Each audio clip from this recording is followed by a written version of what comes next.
మొత్తం మీద వెంకటకృష్ణ గారు నమస్కారం. మీకు, రాజేష్ గారికి, అలాగే గఫూర్ గారికి, ఏబిఎన్ ప్రేక్షకులందరూ నమస్కారం. నమస్తే.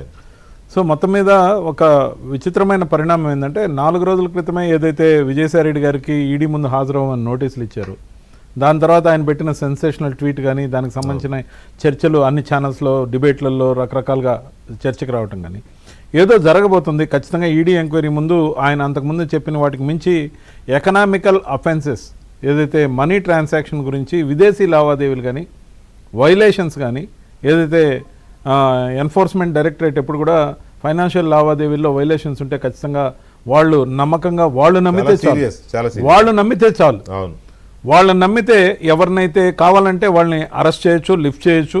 అరెస్ట్ చేసిన తర్వాత సదరు వ్యక్తి వాళ్ళు ఆ తప్పు చేయలేదని నిరూపించుకోవాలి. ఫర్దర్ సాక్ష్యాధారాలు ఏవి కోర్టు ముందుకు తెచ్చి ఈడీ ప్రూవ్ చేయాల్సిన అవసరం లేదు. Once if they are completely convinced with sufficient evidences, then they will lift and they can arrest. నిందితుడి బాధ్యత అది. ఈడీకిను వేరే సిట్ దర్యాప్తు సంస్థ అయినా మరే సంస్థ అయినా కోర్టులకు వెళ్ళి వాళ్ళు నిరూపించాలి ముద్దాయి తప్పు చేశాడని. అలా కాకుండా ఈడీకి ఉన్న ప్రత్యేకమైన సౌకర్యాలు వాళ్ళు నమ్మాలి, వాళ్ళ దగ్గర సఫిషియంట్ ఆధారాలు పెట్టుకుంటారు. పెట్టుకునేదానికి వాళ్ళు ఇలాంటి ఎంక్వైరీలతో పాటు అవన్నీ కూడా పేపర్లు తీసి ముందు పెట్టి మరీ క్వశ్చన్స్ చేస్తారు. ఈరోజు మనం చూసినట్టయితే దాదాపు 7:30 గంటకు పైగా ఏదైతే విచారణ జరిగిందో 10:30కే ఆయన ఈడీ ముందుకెళ్ళాడు. దాదాపు 6:40కో ఏమో బయట వచ్చినట్టున్నాడు. సో ఖచ్చితంగా కూడా ఇంత సుదీర్ఘంగా ఎంక్వైరీ జరగడంతో పాటు అనేక రకాలైన అంశాలు, డాక్యుమెంట్లు ఎదురుగా పెట్టి ప్రశ్నించి ఉంటారు. ఈడీ అంటే చాలా ముందుగా సేకరించిన సమాచారాన్ని ముందు బయట పెట్టరు. కొన్ని క్వశ్చన్లు అడుగుతారు, వాళ్ళు డైవర్ట్ చేస్తున్నారు. ఎవరైతే చెప్పే మనిషి చెప్పడం లేదనుకున్నప్పుడు ఈ పేపర్ ఇచ్చి ఇదేంది, ఈ సబ్జెక్ట్ గురించి మీరు చెప్పాలి, ఇది ఎందుకు దాచారు, ఇట్లా సుదీర్ఘంగా ఎంక్వైరీ జరుగుద్ది. ఖచ్చితంగా ఆ కోణంలోనే ఈరోజు జరిగినట్టుంది. మరి ఇంకో కోణంలో చూస్తే నిన్నటి సాయంత్రం దాకా లేని జగన్మోహన్ రెడ్డి గారి ప్రెస్ మీట్ని ఈరోజు 11 గంటలకు ఎగ్జాక్ట్గా డిజైన్ చేశారు.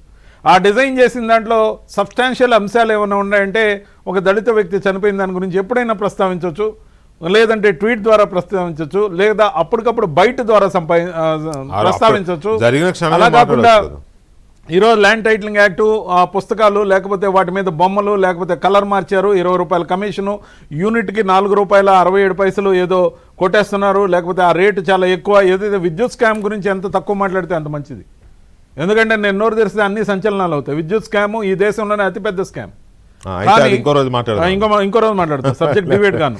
సో నేను అనేది ఏంటంటే ఖచ్చితంగా కూడా ఆంధ్రప్రదేశ్లో అసలు ఏం జరిగింది, గత 5 సంవత్సరాల్లో ఎన్ని స్కాములు జరిగాయి, ఏ స్కామ్ అన్నిటికన్నా తలమానికమైన స్కాము, ముఖ్యంగా లిక్కర్ స్కామ్ గురించి ఈరోజు జరిగిన విచారణకు సంబంధించి 11 గంటలకు విచారణకు హాజరవుతున్న సాయిరెడ్డి గారు 12కో 1 గంట లోపల బయట వచ్చినప్పుడు ఖచ్చితంగా ప్రెస్ ముందు అన్నీ వివరిస్తారు. దాన్ని కౌంటర్ చేస్తూ ఇక్కడ ఆయన మాట్లాడిన దాన్ని జగన్మోహన్ రెడ్డి చేత కౌంటర్ రిమార్క్స్ ఇప్పించాలనే ఎత్తుగడలో భాగంగానే ఆయనతో ప్రెస్ మీట్ని 2 గంటలు సాగదీశారు. ఆడ ఏ అంశం లేదు, చెత్త స్క్రిప్ట్, ఎప్పట్లాగే చెత్త స్క్రిప్ట్. ఖచ్చితంగా కూడా దాంట్లో అంశాలు లేకుండా అంత దూరం లాగడం నిజంగా జగన్మోహన్ రెడ్డి గారికి సాధ్యమైంది. 2 గంటలు ఆ టాపిక్లు చదవాలంటేనే చాలా విసుగు వస్తుంది, దాంట్లో సబ్జెక్ట్ లేకుండా. ఖచ్చితంగా కూడా ఈయన లోపలికి వెళ్ళినప్పటి నుంచి ఈ నిమిషం ఇంకా ఆయన మీడియా ముందుకు వచ్చి ఏమీ చెప్పలేదు కాబట్టి దడదడలాడుతూ చాలామంది వ్యక్తులు వైఎస్ఆర్సీపీలో తప్పు చేసిన వ్యక్తులందరికీ నిద్రలేని రాత్రి ఇదని నేనైతే చెప్పగలను. రైట్. గఫూర్ గారు నమస్తే అండి. ఒకటి, విజయసాయిరెడ్డి గారిని ఈడీ విచారణకు పిలవడం అనేది ఒక కీలకమైన పరిణామం.